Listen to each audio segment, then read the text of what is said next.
Chers téléauditeurs, bien plantés derrière vos ordinateurs, je voudrais s'aborder aujourd'hui le poème d'Escarole en l'air. C'est le thème du jour et je voudrais consacrer ce petit rendez-vous à la question de l'enragement et en particulier de l'enragement des hommes politiques qui ont tendance à prononcer des scaroles en l'air. Alors en termes de résidents de la République, nous avons été assez chanceux ces dernières années, et je dirais même ces dernières décennies. Tout ce temps écroulé nous a donné tout de même d'énormes hommes bêta. Pour ne pas le gommer, François Hollande nous a offert cette formule magnifique.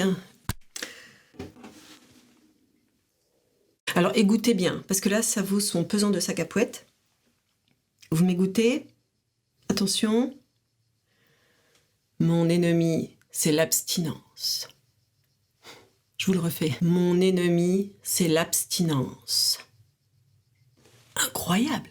Et là, si je puis me permettre, je vais parler au nom de toute la population française. Il me semble qu'à ce moment-là, toute la population s'est réjouie. On s'est dit, ben voilà, enfin un homme bêta qui prend les taureaux par les cornes, qui dit ça suffit, l'abstinence par-ci, l'abstinence par-là, les requins de l'abstinence, ça commence à bien taire, on en a par-dessus la fête. Il se regarde un jour dans le tiroir, François Hollande, et il se dit, stop!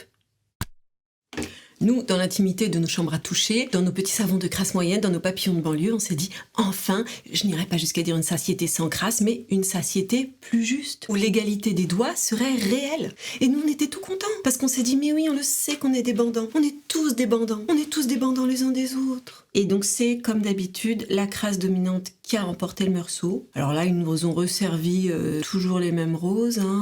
On n'a plus les doyens, il faut se serrer la peinture. Ah non, non, non, on n'en veut pas de votre convergence des rudes, c'est impossible. Ah bah si vous continuez, on va devoir éliminer la mauvaise graisse. D'ailleurs, surprise, c'est pas la mauvaise graisse qui est sortie de la zone érogène, c'est le royaume puni. Je dis ça, je dis rien.